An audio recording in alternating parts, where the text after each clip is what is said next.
kitchen. And no, we are not in my kitchen. In fact, we're not even in the United States.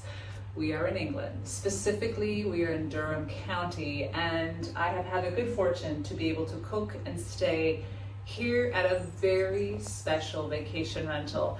I'll talk more about it as we go through today's episode. But first, let me just say to those of you watching in the States, Happy Thanksgiving. This is the first holiday episode where we are coming to you on Thanksgiving Day. Not the first holiday episode, but this is the end of season 6 of the Simply Luxurious Kitchen.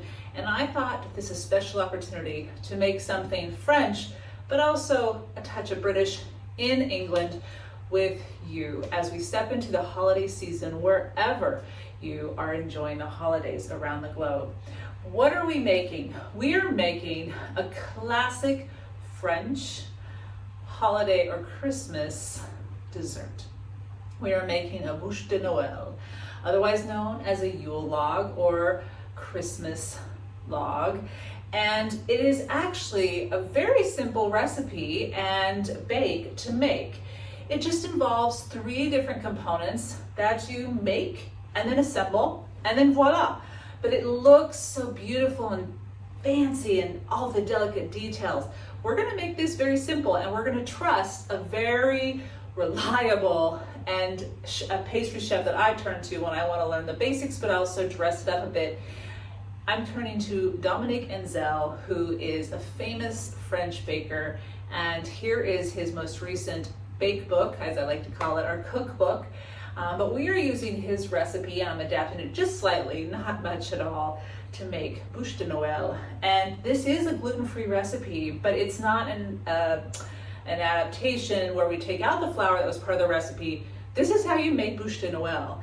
It's what makes it easy to roll and makes it light and makes it, oh my gosh, amazing. So let's get started.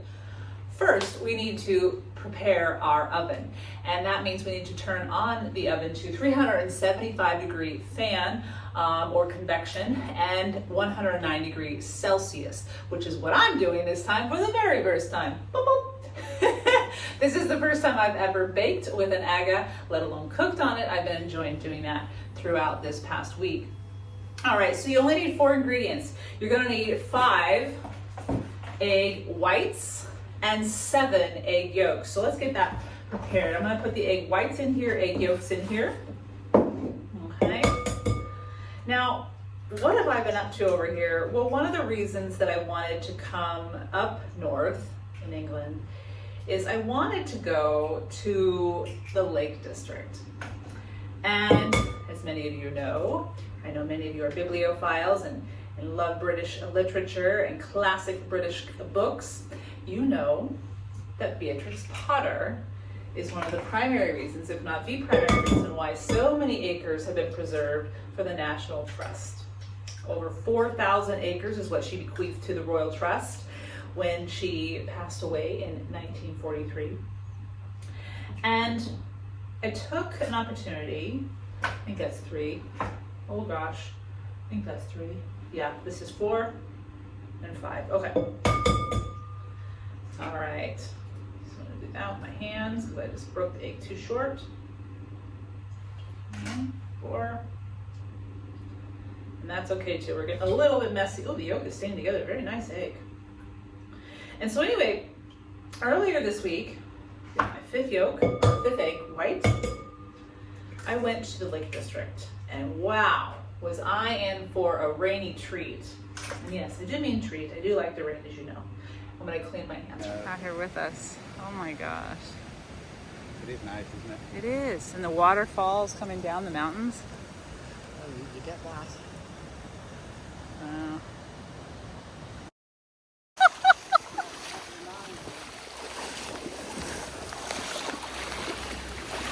Oh my gosh.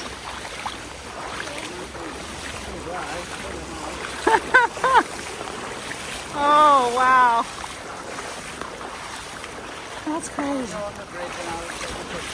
Okay.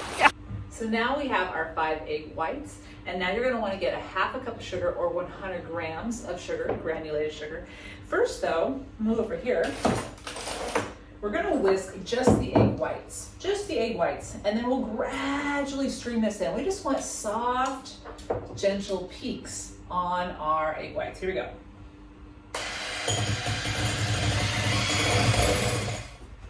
Now see how those egg whites are nice and soft, but also stiff?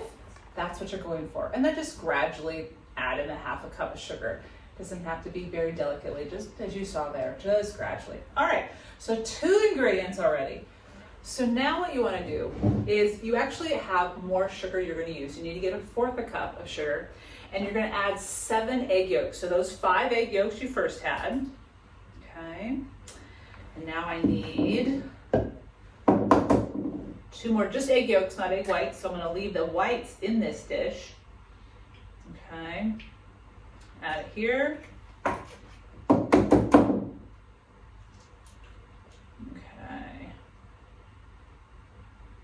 Get our protein, right? Okay. All right, so I have 7 egg yolks. I'm gonna add the sugar gradually. Here we go. Whoop. So as you can see here, this is very pale yellow compared to when you put the yolks in. The yolks are dark, lovely yellow. This is a very pale yellow. It looks larger in substance as far as more amount of egg in here, but it's just fluff it up because you put the sugar and you've whipped that air into it with your whisk. So now this is done. Okay, we'll put this in the sink. We will use the whisk later. All right, and what we're gonna wanna do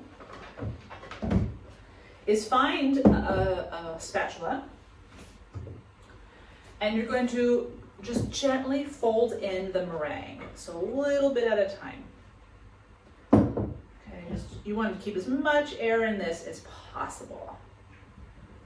Okay. And just gently fold it in. This is how this cake gets so light and fluffy in the sense of its airiness. When you bite into it, it's not dense. This is what makes it easy to have one more piece, except for with all the chocolate, you really only enjoy or want to have one slice because it is really satiating. We're going to use a dark chocolate ganache and a dark chocolate mousse. All right, so while I'm folding these in, what I like to do is share with you where I am. So this is the country home of a British interior designer who I know many of you know, Rita Konig, and her husband, who is a biographer, Philip Eade. And she taught the course on Create Academy from this house and documented the journey of decorating and designing and completely remodeling this house. So I highly recommend checking out that course if you like the interior designs you're seeing, the details you're seeing. I took that class back in 2020 when it was first released. It was the first course Create Academy ever shared on their platform. Now they have so many to choose from, but it's still a perennial classic, and I highly recommend checking it out. With that said, here is a look on the outside of this farmhouse.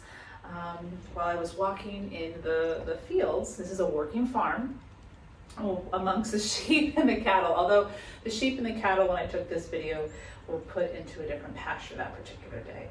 But just a very quiet holiday getaway, and you can rent it out. I will provide information on the show notes so you can learn more about it. I highly recommend exploring it, especially if you want to feel welcomed home the moment you cross the threshold. This is a family home, a home to cozy in. I have had more lovely evenings and afternoons in front of the fireplace.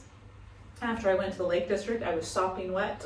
I came in, I put my boots next to the aga to dry out. It took them 2 days to dry out. Wet.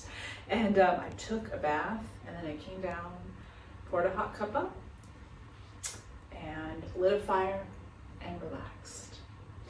All right, so if you look at this, look how light and fluffy this is. This is what we want. We want a very supple cake, so it's gonna be easy to roll, but now we still need to add the chocolate, so let's do that. I have 7 tablespoons of cocoa powder, okay? And you're just gonna add them in and gently fold them in just enough to incorporate because you don't want to, again, take out the air. So here we go. So we're just gradually incorporating the chocolate. I have my oven already. It's already been preheated. The light has gone off. Again, 7 tablespoons of chocolate, of cocoa powder chocolate. Oh, lovely. It drizzled a little bit this morning. Now we're in the afternoon and the sun's coming out, and it did the same thing yesterday, and it just gives this lovely, gentle light across the field and on the farmhouse across the way. I just love it.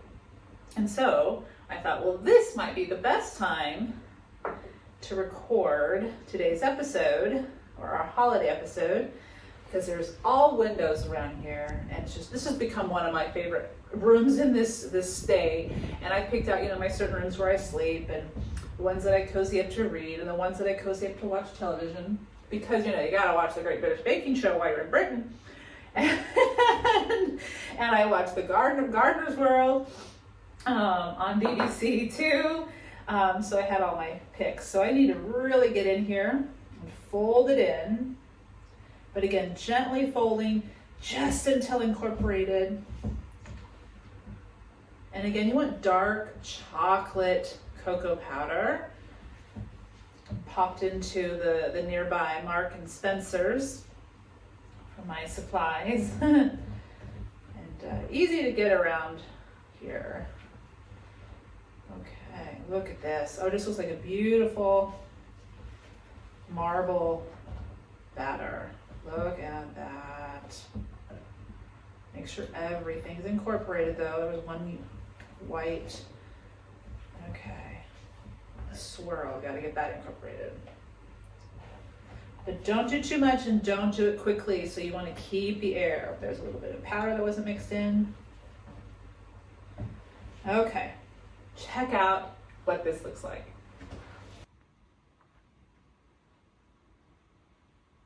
So now what you're going to need is a half baking sheet. And I would recommend using parchment paper. I could only find foil. That will work though. That will work. And then and the reason you want a half baking sheet is you're going to go basically side to side, all the way side to side. So no bigger than a half baking sheet, but you do want something at least this big because it's going to be a flat cake. Okay, because we need to roll it. So here we go. This is also where you're going to see if you've mixed it up.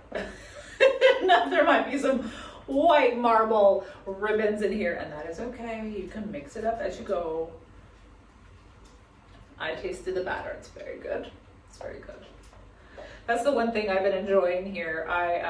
When I'm out in the country in England, I have a lot of opportunities for afternoon tea, a lot of opportunities for nibbling on biscuits. And I've had probably far too many biscuits, but it's in England and I'm on holiday and I'm going to enjoy my biscuits. All right, and I have a really exciting thing I want to share with you here in a second about what I discovered while in the Lake District, speaking of hot teas, or cup of teas and nibbles. Okay. Okay. So I'm the only one who's eating this.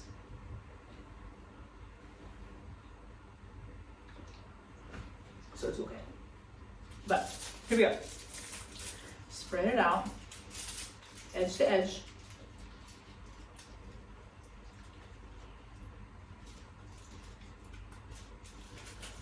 You'll be able to trim it after it's baked and cooled, but you want to make sure that you go edge to edge now, so you have exactly the size you need for sure, and then you can always size down.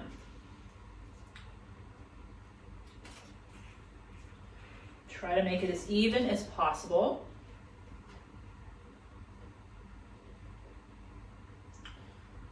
So, I'm not necessarily someone who eats gluten-free or has to or needs to, but I do find that there are so many great recipes that are even better as gluten-free. And as I was mentioning, this isn't tailored to be gluten-free. It just needs to be gluten-free to function as well as you want it to, and so it'll taste as good as you think it needs to, because that's what's going to enable us to roll it.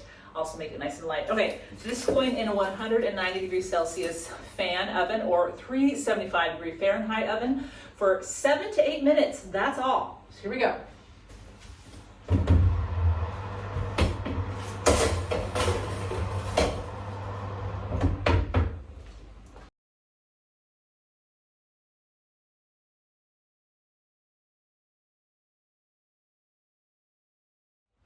All right, so while that's baking, again, only 7 to 8 minutes, so it's gonna go very fast.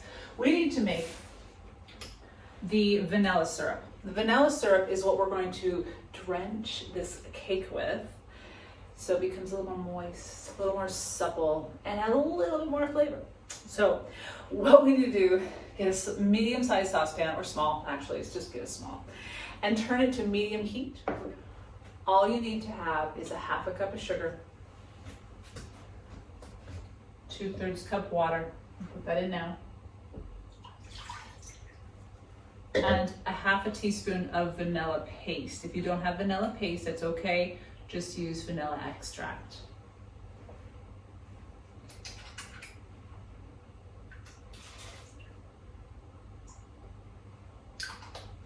Okay, put my sugar in.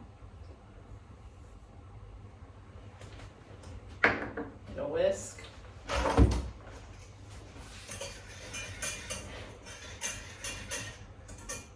And you're just bringing this to simmer to dissolve the sugar.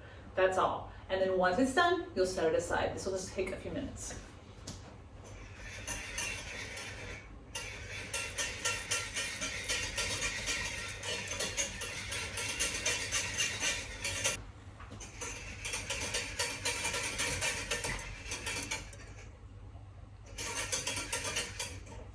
And already, in a couple minutes time, the sugar has dissolved.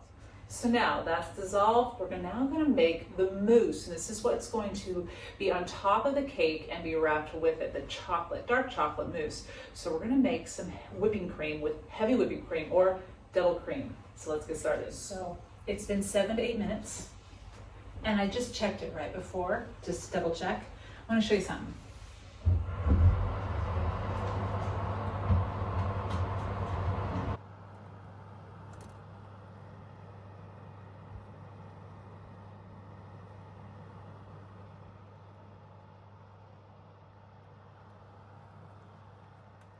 Well, how you know it's done is that you touch the middle and it still comes back very gently, but it still comes back very gently. This is a very light cake. You're not looking for density. Don't push your finger aggressively in. Just very delicately touch, and if it comes back, it's done. But right now, we have a lot of other things to make, so we're gonna let this cool over here. And then we'll take it off of the tin foil, and then we'll start to prep it with the vanilla syrup. All right, so now we're making the mousse. What we wanna do is put the cream in. You're gonna need a half a cup of heavy cream, or 125 milliliters.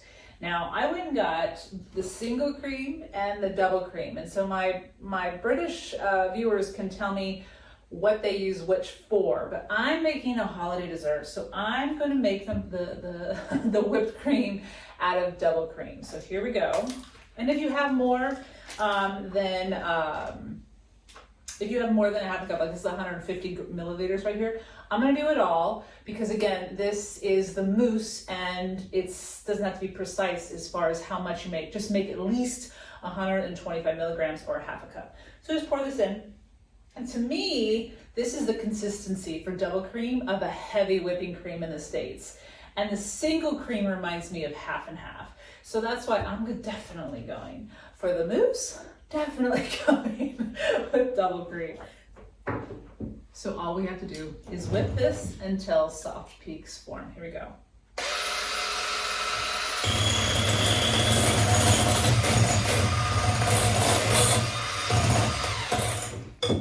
All right, that only took about 3 minutes.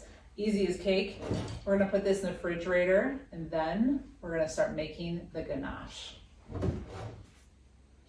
So my milk is simmering and it would have the gelatin in it. So once it began to simmer, I would have added the gelatin here and getting it warm, Turn the oven off now.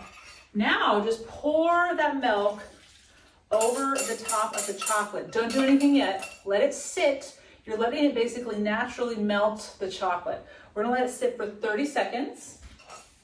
I'm gonna go get the mousse that I just made. I'm gonna go get the whipped cream that I just made out of the fridge, and we're gonna incorporate those, and the dark ganache mousse is already made. So that's been about 30 seconds. I'm just gonna, look at that. It already melts up so easily. It's just already turning. And just gently until it all becomes the same lovely, congruous dark chocolate color. Look at that, beautiful. So now what I'm gonna do is get a spatula, and I'm adding the ganache into the whipped cream that I just pulled out of the refrigerator. All right, doesn't have to be gentle or anything, just pour it right in. And I like the spatula because it gets every little last amount of chocolate out of that bowl so you can enjoy it. Now while I'm mixing this, I'm gonna tell you a little bit of a must do if you're in the Lake District. A delicious for foodie must do. So it rained buckets, and if you want to see all of my sites that I saw and a video tour of my experience in the Lake District, please check out November's A Cup of Moments video with top tier members. I had a most lovely time. But one component that Sarah, I want to give a big shout out to Breton or our member who lives here in Britain, Sarah. She, as soon as I told her I was going to Lake District, she said, "You've got to go try the graham cracker or the gingerbread in Grasmere in the Lake District." And Grasmere is where William Wordsworth lived his entire life, basically. He lived just down the road out of the town, but Lake District, he lived there his entire life. Anyway, so these gingerbread cookies are amazing. And so we, of course, stopped in there. The line wasn't that long because it was a very rainy day. And it was October, and it was in the work week, middle of the work week. And anyway, amazing. Here's a picture of them.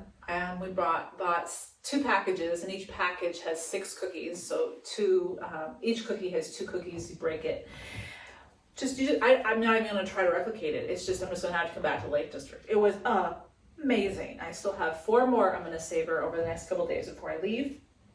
But definitely a holiday treat if you're in the area or want to come to England or the Lake District during the holidays, is to stop in and get your gingerbread fix. A very special recipe and absolutely scrumptious.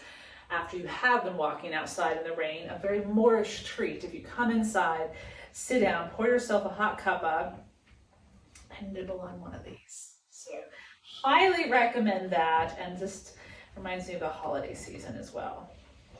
So as you can see here, this would be a little bit firmer because we would have had gelatin in here, which is why I'm going to put this in the refrigerator, which is what you would do anyway, even if you did have gelatin in here. But this is all you need to do, is just mix it up like this, and the gelatin will start to firm it up if you have gelatin in there, and if it's not, it's okay. It just won't be as firm and pronounced. Goes in the fridge. So while the milk is still heating up, so I'm gonna just, where's my whisk at?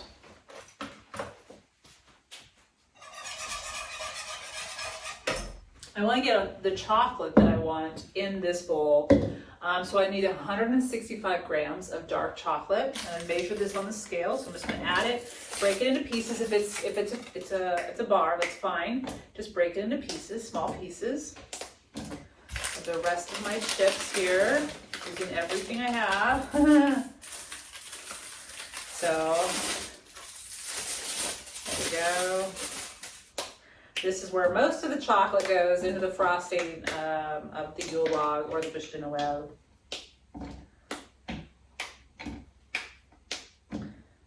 So basically what we're doing on the stove right behind me with the milk and the cream is making creme anglaise. And we'll be adding that to the egg yolk and the sugar. There we go. And it just, what? That's good chocolate. Okay.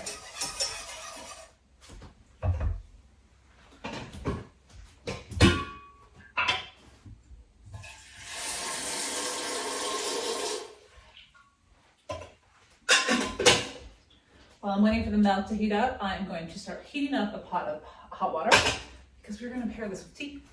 All right. Now, we're getting close, we're getting close, we're getting close. All right, so the milk is warm. What we're gonna do now, have your whisk ready. We're gonna add a third of it, basically tempering the egg so the egg doesn't cook. We're gonna add a third of it, keeping the oven top on, just a third though. And cook and then whisk it, okay? Open mind.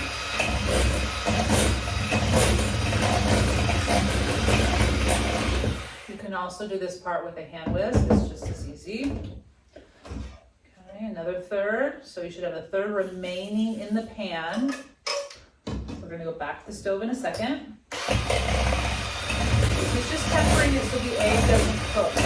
You're not expecting anything else except for no cooking of eggs. Okay, now, looks good. Go back to the stove.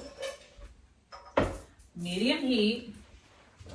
Add this all. And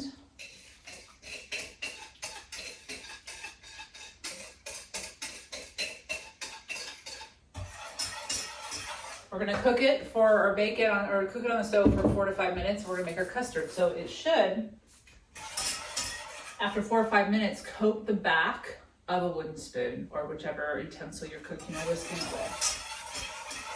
Stir it regularly.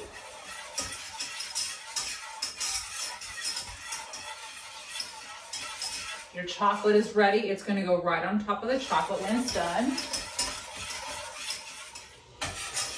So this is already almost done, and it's only been about 3 minutes. I maybe had the stove top on a little too hot, but that's why you don't want to leave it. You'll start to see it boiling. You don't necessarily want it to boil, but you want it to have a viscosity that is quite opaque. When you lift up any of the utensils you're stirring with, of course I'm not using this, let's do this. Let's use my spatula. Yeah, it's covering the back of the spatula. This one's almost ready, okay?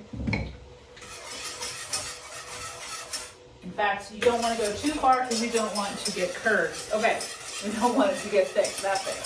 So now, I need this actually in a large bowl, so I'm going to move all my chocolate into that bowl. Make sure all the pieces are out. This is similar to what we just did with the chocolate ganache for the mousse. Chocolate's in the bowl. Pour the hot creme anglaise custard now on top. Get everything out. Use that the spatula. And you're just going to let it sit for 1 to 2 minutes because we have more going on here now. More of a larger amount. And you want it all warm and hot, melting that chocolate. Okay? Just hang out. Tea's about ready. All is well. Now I see blue sky, no rain, beautiful velvet rolling hills, briar fences covering or dividing the pastures. Something so calm and peaceful in the English countryside. I've shared very detailed diaries of my days during this stay on the blog, exclusive for top tier members if you would like to take a look, beginning with my first few days in London, where we had a very special champagne afternoon tea with a handful of top tier members that came both from England and from America to gather and chat and talk and catch up and meet each other in person for the first time. It was so special. And I want to really quickly thank again Nicola, Sarah for coming down from Northern England to join us, as well as Katrina and Janet M and Janet B for coming all the way across the Atlantic to join us at the London Ritz Hotel for tea at the Palm Court. It was quite special. But you can read those detailed posts once you become a member on the blog. Simply go to Shannon's Journey and you'll see them on that category, or in that category in the archives. Now I'm going to pour my tea because this is still waiting to melt, and I'll mix it, and then we'll get ready to assemble everything.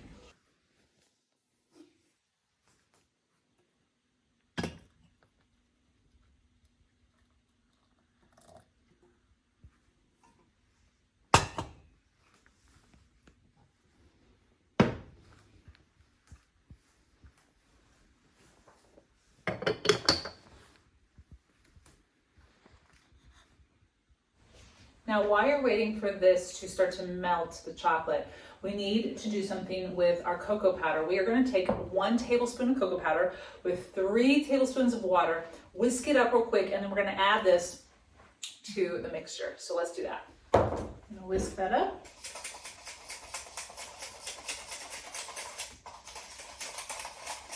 It's another layer of flavor, but it also adds to the color, makes it a little darker, which is what we want. Otherwise, it'd be the same color as the mousse.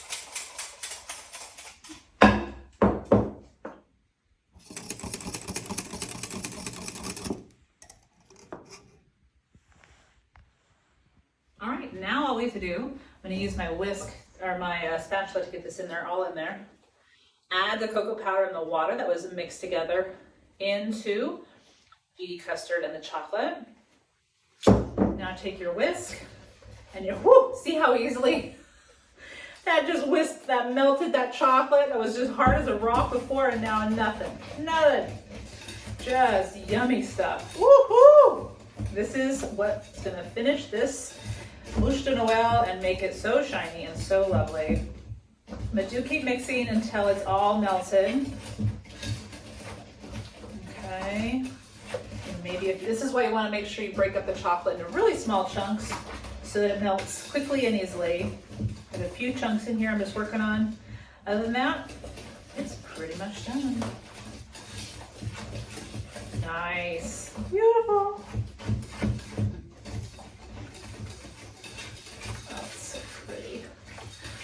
The holidays have arrived, and whether or not you typically get snow, as we normally do in Bend, we may or may not have had it by now. Sometimes we have it at the end of September. This year we did not.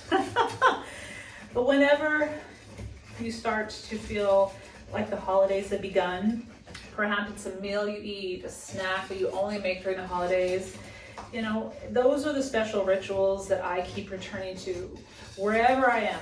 Whether I'm spending it with one person, my own company, or a lot of people, I make sure that I make those things, do those things, those activities that make it feel special in the holidays. And this is one such thing that I now make every single Christmas time. I typically make it to be enjoyed for Christmas dinner for the dessert, but it can be enjoyed anytime throughout the holiday season. In fact, very similarly to Christmas Stollen in Germany, these Bûche de Noëls are only really available in patisseries in Paris and France during the winter holidays for just that reason. It's a special ritual. All right, this is whisked and ready. Now it's time to prepare it. Here we go. We can do this.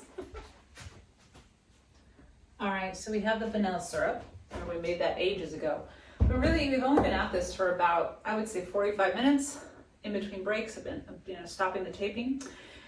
And it's what allows this to cool. So by the time this is cool, you've got everything ready for assembling it.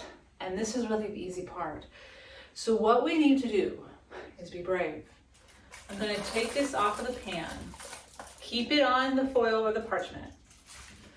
Okay, gently, if it's stuck to the sides, just gently remove the sides. You're probably going to cut those sides off anyway, but it comes off pretty easily. This is where parchment is the best choice, not tinfoil. But you can do it with tinfoil. I'm going to show you that I can do it. Get a nice knife. And you want very straight edges. This is all before we flip it. We're going to flip it and take it off the thing in a second. You want very straight edges. Oh, it's so spongy. And try your cake.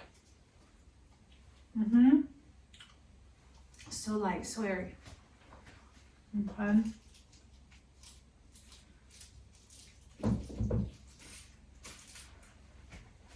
And that's why you would have a half baking sheet. It's gonna actually stay pretty straight if it's in a half baking sheet. That's the beautiful part about it.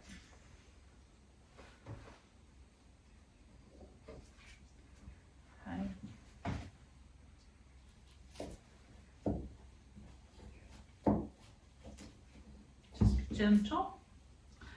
Oh. Okay. Now what I'm going to do is invert it. And I'm gonna invert it onto this rolling, or this baking pan. Now, it's okay if it breaks, you're gonna be fine, but see, it's stuck together really well. Just gently. This is why, again, parchment's easier, but this, look, it still comes off beautifully. Love it. Love it. Even with hacks and substitutions, it's so possible. So we have a rectangular cake. We are going to brush it with our vanilla syrup. All of it, every square inch of it. Just begin brushing it all the way down. Be generous. This is what's going to make it more pliable. This is what's going to make it easier for you to roll it successfully without it breaking. So be generous. I never actually use all of my vanilla syrup that I made, but it's better to have more than not enough.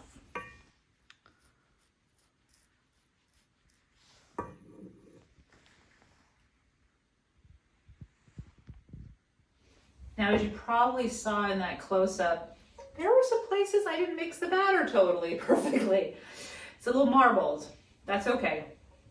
You will be able to almost creatively disguise that. But even if you can't, it's still gonna taste the same. It's still gonna taste wonderful. So don't worry.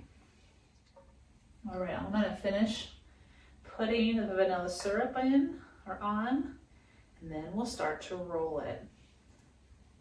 Now I need the mousse. So I'm gonna grab that from the fridge that we made earlier. And as you can see here, the mousse has thickened up even without the gelatin, but you want to keep it as cold as possible. So now we're going to layer the mousse on evenly onto the cake. And you want to go right up to the edges. It's okay. We're going to trim the ends of this anyway when we're done to really make it smart. So don't worry, but don't go over the top. You probably won't use all of this. And you may have, as you're making this, think, oh, this is not going to be enough. It's enough. You'll be surprised how this more than gives you what you need, and not too much extra, to make the roll as full of chocolatey goodness as you are looking forward to enjoying during the holiday season. Now, as I was writing the other day, actually I was taking my French class. I was still enrolled in my French class while I was traveling, and I wanted to catch up, so I watched the recorded version of the class. Anyway, I was sitting taking my class on a desk in my bedroom, and it was overlooking the garden, and I realized that they have a holly tree. And I thought, what better tree to have in the garden than a holly tree during the holidays? So gardeners, a little bit of inspiration there for you as well as the cooks that are watching today. And did you know with a holly tree, and you probably did if you already have one, you need, if you want berries anyway, and this tree does have berries, you need to have 2 holly trees, a male and a female tree. Okay, so this again is where having parchment paper would be a lovely idea, because you would have this on parchment, so you would have flipped it onto parchment. But I didn't have parchment because it helps you roll. And what I mean by that is you can just pull gently with a parchment, but you can do it without to. Just have to be very thoughtful. And it's okay if it breaks a little bit. Be as tight as you can, but gentle.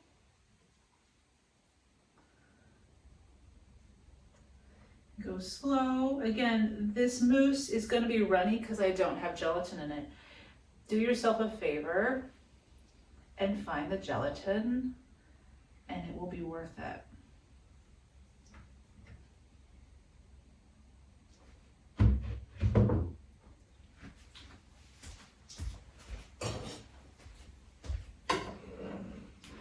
Because if you don't, it's going to run out like that. But that's okay. But we're not done yet. So what I'm going to do is put this on a plate. I'm going to refrigerate it because that makes it so much easier to frost for an hour. So chill it for an hour. We've rolled it. It's not perfect, but again, this is when the gelatin would have helped. And I'll show you what I did previously and why and how it's different. And this is also how the parchment would have helped. But this is all going to be super fancy here in a second because we're going to frost it. So let's give it an hour, chill it, and we'll come back, frost it, take a bite. Now an hour to go and relax. I'll be back in just a second.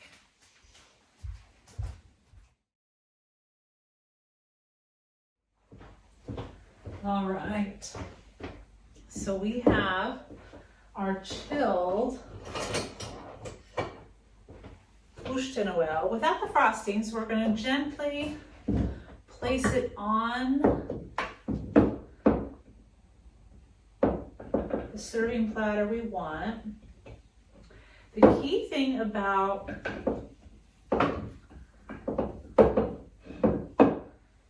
the Swiss roll aspect is you simply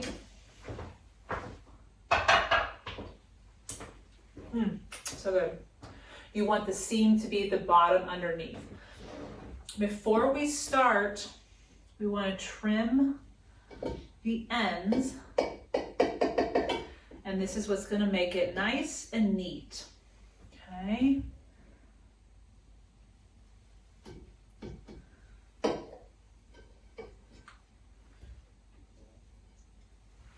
Now, take a spatula. You want this to be cold. This can be room temperature. Otherwise, see, it's still, I mean, it's been room temperature this whole time and it's still pretty thick. So you want to leave it at room temperature. You do not put this in the fridge. It would be too hard to put on the cake and then it would ruin the cake. So gently, this is room temp, gently start to smooth it on. Okay, now during that hour's time of while you were waiting, you could have been making decorative little details, and I will provide a link to Dominique Ansel's instructions on how to do that. I typically don't do it just because, you know what, this is as artistic as I'm gonna get. And it will, by not making it too complicated, I'm encouraged to do it again and again and again. And I love it. Okay. And you're gonna put 2 coats of chocolate on here. Do it all the way to the ground. You could even put parchment paper or wax paper underneath the edges all the way around to keep it really neat and clean, if you would like. And look at that shiny ganache. I mean, that's what this recipe also ensures. You're gonna have a very nice shine to your ganache. Whether it's been in the fridge, waiting for it to be served, or right now. Now, there's 2 rules of thought on cutting the end. I've done it both ways. Well, you saw me do it before I frosted it. You can absolutely do that. Or you can do it after and make it even neater. So it really is up to you. Now, this is about the second coat's going on now. The reason you want a second coat is you want to be able to make it look like a log. And if you have just one thin layer, it's going to be really hard to make the dents on top, and you kind of make them with your spatula. You just make them gently down, obviously very haphazard because it's Mother Nature and it's very random. There we go. Now what I'm going to do is cut it again just to clean up the edges. And I will say, having that gelatin is going to give you more height. It's going to give you a clear round effect of a log. So if you can get your hands on gelatin, you'll want to do that. Go ahead and take a look at the Bûche de Noël I made last year. You can see how it's a little rounder. There's a little more heft to it. And the only difference is I didn't use gelatin in this one versus the one you see here in the photograph. I did use gelatin. So we're going to clean it up. Just use a paper towel. Be a little wet if you want it to be.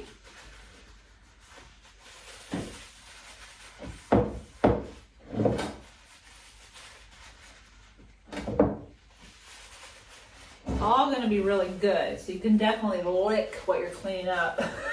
It's all chocolate. But even if you don't have gelatin, it's still not changing the flavor at all. At all. And this is where having wax paper would be very helpful. It would make it a little easier. But again, I mean, we're not always cooking in our own kitchen when during the holidays, right? So how do you adapt? You can. And it's all about letting go a little bit and remembering what's most important. Good food and good company. I'm not sure which order. I think they're equal. You're gonna get, this is gonna be delicious, no doubt. And then decorate it. Maybe, you know, technically you shouldn't decorate it with things you can't eat. And I get that. So there you go. This is your Bûche de Noël. We're not finished yet. We're gonna put some holly around the end, just to make it and give it a little more color.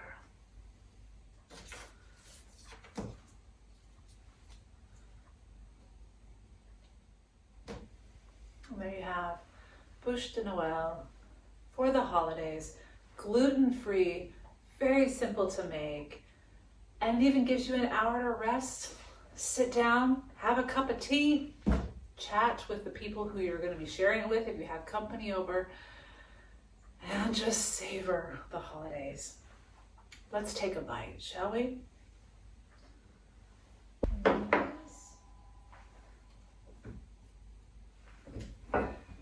All right, here we go. Kind of about a ½ inch thick. And again, I would chill this before I served it, and then it again be really firm and really easy to cut smoothly without it bending and whatnot. There you go. And every time you cut it, it's gonna be more beautiful rounds. Okay, let's try a bite. Okay, it has the mousse, the ganache on the outside, and that gluten-free cake.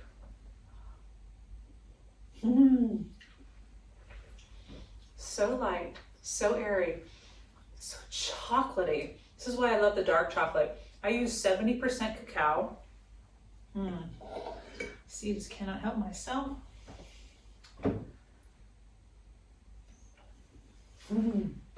So good.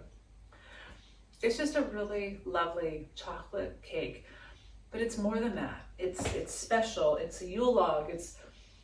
It's the holidays. And I do hope you'll give it a try, because I know you can do it as well. Wishing you a wonderful, happiest, of merriest of holidays this winter, and may it be delicious, as well as have many, many special moments throughout the everydays to savor. Thank you for joining me this season in the kitchen. May you enjoy your days, enjoy your food, and enjoy stepping into your kitchen. Wishing you a happy and merry holiday season and Christmas, Hanukkah, Kwanzaa, whatever you may be celebrating. Bûche de Noël.